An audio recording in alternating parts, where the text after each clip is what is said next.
Section 160. Vaisamapayana said, hearing various sounds resounding in the caves of the mountain, and not seeing Bhimasena, Kunti's son Ajatasatru, and the twin sons of Madri, and Dhaumya, and Krishna, and all the Brahmanas, and the friends of the Pandavas, were filled with anxiety. Thereupon, entrusting Draupadi to the charge of Arshtishena, and equipped in their arms those valiant and mighty charioteers, together began to ascend the summit of the mountain, and having reached the summit, as those repressors of force, and mighty women, and powerful charioteers, they were looking about, saw Bhima and those huge Rakshasas of mighty strength and courage weltering in a state of unconsciousness, having been struck down by Bhima, and holding his mace and sword and bow. That mighty armed one looked like Magavan after he had slain the Dhanava hosts. Then on seeing their brother, the Pandavas, who had attained excellent state, embraced him and sat down there. And with those mighty bowmen, that summit looked grand like the heaven graced by those foremost of celestials, the highly fortunate Lokapalas. And seeing the abode of Kuvera and the Rakshasas lying slain on the ground, the king addressed his brother, who was seated, saying, either it be through rashness or through ignorance thou hast, O Bhima, committed a sinful act. O hero, as thou art leading the life of an anchorite, this slaughter without cause is unlike thee. Acts it is asserted by those versed in duties, as are calculated to displease a monarch, ought not to be committed. But thou hast, O Bhimasena, committed a deed which will offend even the gods. He that disregarding profit and duty turneth his thoughts to sin, must, O Partha, reap the fruit of his sinful actions. However, if thou seekest my good, never again commit such a deed. Vaisamapayana continued, having said this to his brother, Rikoda, the virtuous, the highly energetic, and firm-minded son of Kunti, Yudhishthira, versed in the particulars of the science of profit, ceased and began to reflect on that matter. On the other hand, the Rakshasas that had survived those slain by Bhima fled in a body towards the abode of Kuvera, and they of exceeding fleetness, having speedily reached Vaishravana's abode, began to utter loud cries of distress, being afflicted with the fear of Bhima. And O king, bereft of their weapons, and exhausted, and with their mail besmeared with gore and with dishevelled hair, they spake unto Kuvera, saying, O Lord, all thy foremost Rakshasas, fighting with maces and clubs, and swords and lances, and barbed darts, have been slain. O Lord of treasures, a mortal trespassing into the mountain hath single-handed slaughtered all thy Krodovasa Rakshasas assembled together, and O Lord of health, there lie the foremost of the Yakshas and Rakshasas, senseless and dead, having been struck down, and we have been let off through his favor. And thy friend Maniman also hath been slain. All this hath done by a mortal. Do thou what is proper after this. Having heard this, that Lord of all the Yaksha, was waxing wroth with eyes reddened in anger, exclaimed, What? And hearing of Bhima's second act of aggression, that Lord of treasures, the king of the Yakshas, was filled with wrath, and said, Yoke the horses, there hut onto a car of the hoof of dark clouds, and high as a mountain summit.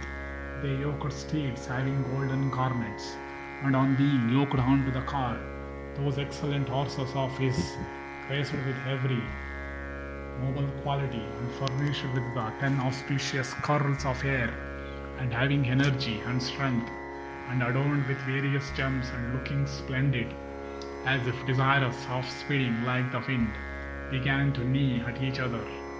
The neighing emitted at the hour of victory, and that divine and effulgent king of the Yakshas set out, being eulogized by the celestial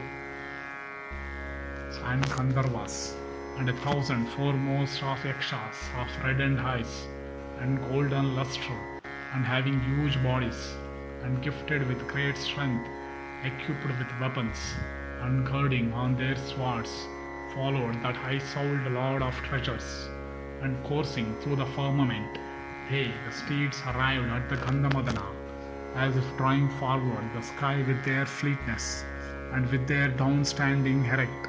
The Pandavas saw that large assemblage of horses, maintained by the Lord of Wealth, and also the high-souled and graceful Kuvera himself surrounded by the Yaksha hosts, and seeing those mighty charioteers, the son of Pandu, possessed of great strength, equipped with bows and swords, Kuvera also was delighted, and he was pleased at heart, keeping in view the task of the celestials.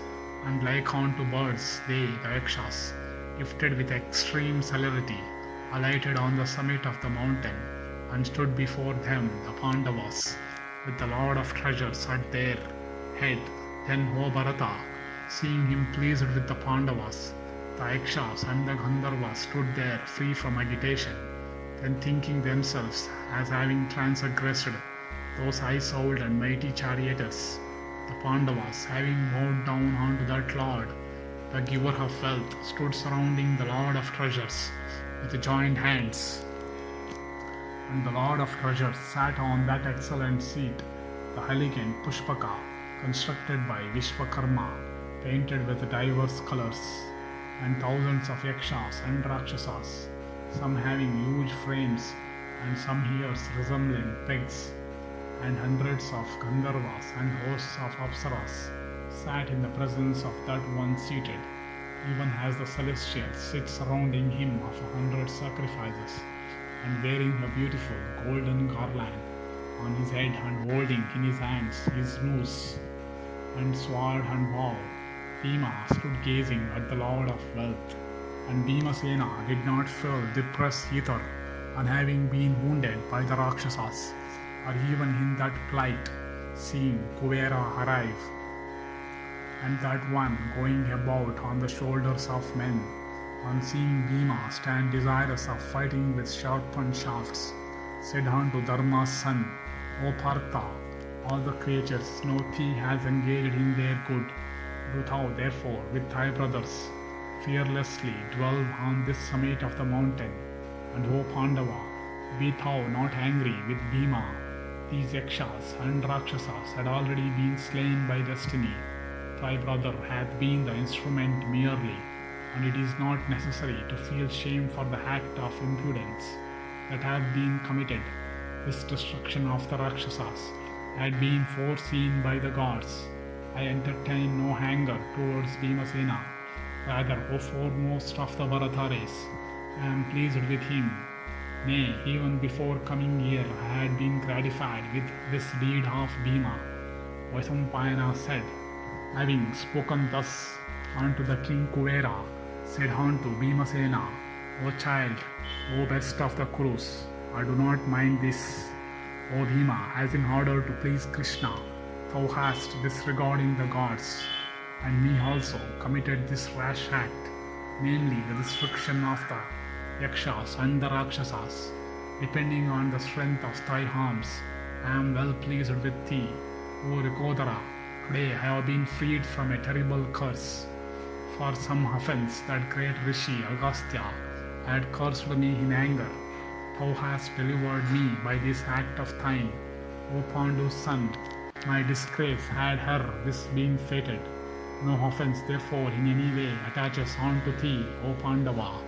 To this said, O divine one, why wast thou cursed by the high-souled Agastya? O God, I am curious to hear about the occasion of that imprecation. I wonder that at that very moment thou together with thy forces and attendants was not consumed by the ire of that intelligent one.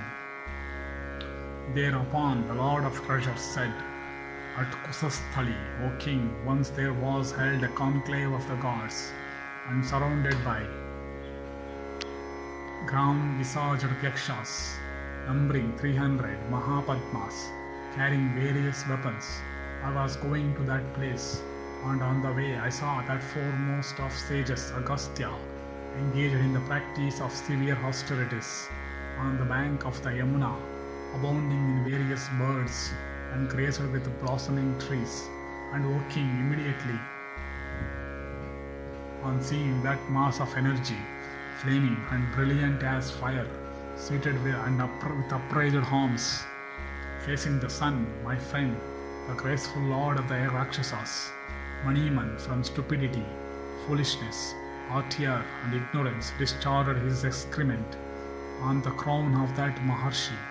Thereupon, as if burning all the cardinal points by his wrath, he said unto me, Since, O Lord of treasures, in thy very presence, disregarding me, this thy friend, hath thus affronted me, ye together with thy forces shall meet with destruction at the hands of a mortal. And O wicked-minded one, thou also, being distressed on account of thy fallen soldiers, shall be freed from thy sin on beholding that mortal. But if they follow thy behests, there their soldiers' powerful sons shall not incur by this dreadful curse. This curse I received formerly from that foremost of rishis. Now, O mighty king, have I been delivered by thy brother Bhima. Thus endeth section 160 in the Yaksha-yuddha Parva of the Vana Parva.